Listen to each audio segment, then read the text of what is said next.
এখনও হিন্দুরা নামেনি, নামার উদ্যোগ নেওয়া হয়েছে।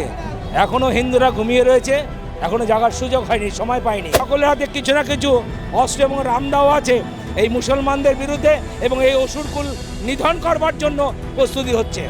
দিনে দুপুরে যেভাবে হিন্দুদের উপর অত্যাচার হেনে আসছে, তাদের দোকানপাট সমস্ত কিছু লুট করছে এই জিহাদি শক্তি।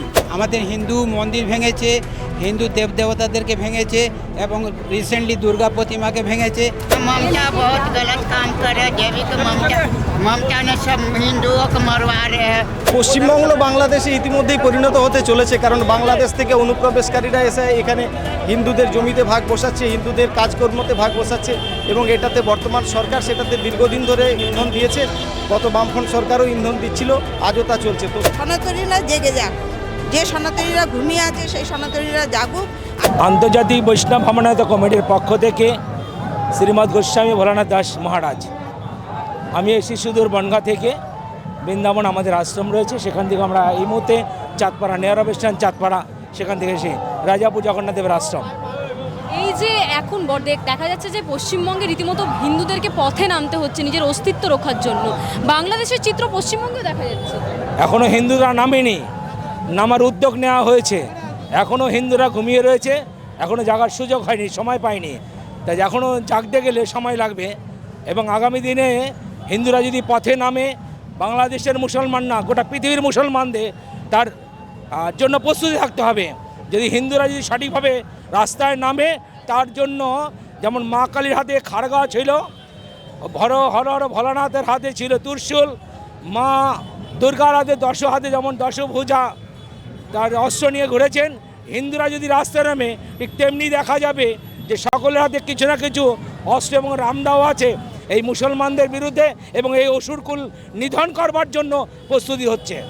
হিন্দুদেরকে আগেই একজোট হওয়া দরকার ছিল। অবশ্যই একজোট পূর্বে ছিল, এখনও আছে, কিন্তু হিন্দু সনাতন ধর্মের মানুষেরা সকল সহনশীলতা, গোটা পৃথিবীর মধ্যে একমাত্র সনাতনীরা সহনশীলতার বাস করে, যে কারণে ওনারা এখনও ঘুমিয়ে রয়েছে, ভাবছে এই বোধহয় ঠিক হয়ে যাবে, এই বোধহয় রাক্ষসটা একটু শান্ত হবে। সেই কারণে এখনও জাগরণ হয়নি। যদি জাগে তাহলে মা কালী যেমন অসুর নিধন করেছিল, তেমনি নিধন করবার জন্যই হিন্দুরা জাগরণ হবে। আজকের আপনারা জানেন যে হিন্দুদের উপর যেভাবে জিহাদিদের অত্যাচার, বাংলাদেশ থেকে শুরু করে আমাদের পশ্চিমবাংলার বুকে যেভাবে হিন্দুদের উপরে অত্যাচার হচ্ছে, আমাদের হিন্দুদের মা বোনরা যেভাবে লুণ্ঠিত হচ্ছে, তাদের সম্মান নিয়ে যেভাবে খেলছে, যেভাবে দিনে দুপুরে যেভাবে হিন্দুদের উপর অত্যাচার হেনে আসছে, তাদের দোকানপাট সমস্ত কিছু লুট করছে এই জিহাদি শক্তি। তার থেকে পরিত্রাণ পেতে এবং আমাদের হিন্দুদের ঐক্যবদ্ধ হতে হবে, সেই উদ্দেশ্যে আজকে আমরা আমাদের সনাতনী হৃদয় সম্রাট শুভেন্দুদার নেতৃত্বে আজকে আমরা পথে নেমেছি। কি আমরা অনেক চেষ্টা করেছিলাম যাতে বাংলাদেশে শান্তি শুরু হয়ে যায় বা শান্তি ফিরে আসে। বাংলাদেশ সরকার এটা দেখাশোনা করে এবং দেখে হিন্দুদেরকে, ওদের যে প্রায়োরিটি, ওরা হচ্ছে ওখানকার স্থানীয় বাসিন্দা, ওরা দেশ আজাদ করার জন্য ওরাও রক্তদান করেছে। ওরা যদি আজকের ওখান থেকে যদি চলে যায়, ওরা কোথায় যাবে?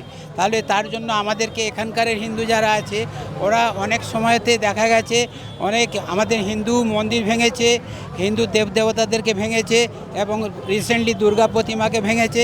এইটা আমরা প্রতিবাদ জানাচ্ছি এবং বাংলাদেশ হাই কমিশনের কাছে যাব, আমরা আবেদন করব যাতে এটা বন্ধ করা হয়। अयोध्या राम जन्मभूमि से आया हूँ। कलकत्ता यहाँ कथा चल रहा है, जगन्नाथ मंदिर, वहाँ पर मैं आया हूँ। वहाँ से आके यहाँ पर सम्मेलन में बंगाल में जो मंदिर में जो देवियों की मूर्ति को दे रहे हैं। हाँ, ममता बहुत गलत काम कर रहे हैं। जैविक ममता ने सब हिंदुओं को मरवा रहे हैं और गलत काम कर रहे हैं। किसने बोला? ममता ने करवा रहे हैं सब साधु महात्मा के पीठ और पे। बांग्लादेश में जो हो रहा है, हाँ, बांग्लादेश में जो हो रहा है मंदिर भांग रहा है, हाँ, बांग्लादेश में ममता करवा रहे हैं।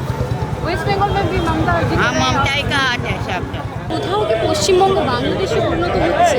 পশ্চিমবাংলা বাংলাদেশে ইতিমধ্যেই পরিণত হতে চলেছে, কারণ বাংলাদেশ থেকে অনুপ্রবেশকারীরা এসে এখানে হিন্দুদের জমিতে ভাগ বসাচ্ছে, হিন্দুদের কাজকর্মতে ভাগ বসাচ্ছে, এবং এটাতে বর্তমান সরকার সেটাতে দীর্ঘদিন ধরে ইন্ধন দিয়েছে। গত বামফ্রন্ট সরকারও ইন্ধন দিচ্ছিল, আজও তা চলছে। তো সেটা আর বেশি দিন চলতে দেওয়া যাবে না, যার কারণে এই প্রতিবাদ সভা। সমস্ত হিন্দুদেরকে এক হওয়ার আহ্বান জানাচ্ছি আমরা। হিন্দুদের যে বারবার ধরে অত্যাচারিত হতে হচ্ছে, পশ্চিমবঙ্গ হোক কিংবা বাংলাদেশ, ভবিষ্যৎ কি?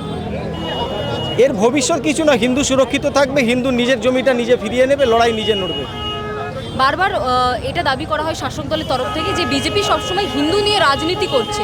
আপনারা ধর্মগুরু, এই বিষয়টি কীভাবে দেখছেন? এখানে আমি শুধু বিজেপির কথা বলছি না, এখানে রাজনৈতিক প্রশ্নই আসবে না, তাহলে কি তৃণমূল হিন্দু ভোট পায় না? তো সুতরাং বিজেপি হিন্দু ভোট নিয়ে করছে না, আমরা দেখছি একটাই মাত্র রাজনৈতিক দল যারা পার্লামেন্ট থেকে সমস্ত জায়গায় হিন্দুদের পক্ষে কথা বলছে, হিন্দুদের সুরক্ষার কথা বলছে। আর কোনো রাজনৈতিক দলকে আমাদের পাশে আমরা পাচ্ছি না, কিন্তু সব রাজনৈতিক দলই হিন্দু ভোট পায়। এই যে বারবার দুর্গাপুজোতে দেখলাম, আমরা লক্ষ্মী পুজোতে দেখলাম হিন্দুদের মূর্তি ভাঙা হচ্ছে, কিভাবে দেখছেন নিন্দনীয় ঘটনা? এটা কি হিন্দুরা ভালো চোখে দেখবে? সনাতনীকে ভালো চোখে দেখা দরকার, এটা উচিত। একটা সনাতনী কি করবে? এই জিনিসটা তো ঠিক হচ্ছে না। সরকার এই জিনিসটা যত তাড়াতাড়ি পারে বন্ধ করুক, বন্ধ করাক। শাসক দল তৃণমূলের তরফ থেকে কোনো নিন্দা দেখা গেল না এই বিষয়টি নিয়ে। দেখুন, আমরা কোনো দলের হয়ে কোনো কথা বলতে চাই না, সব দল আমাদের কাছে সমান, আমরা কোনো দলবদ্ধ নয়।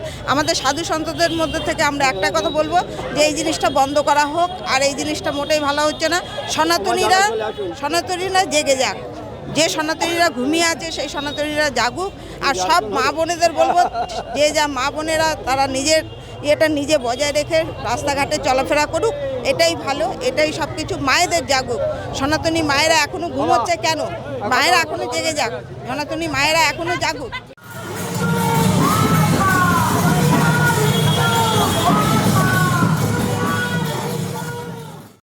বাংলা হাটের আরো খবর দেখতে নজর রাখুন। বাংলা খবর মানেই বাংলা হাট।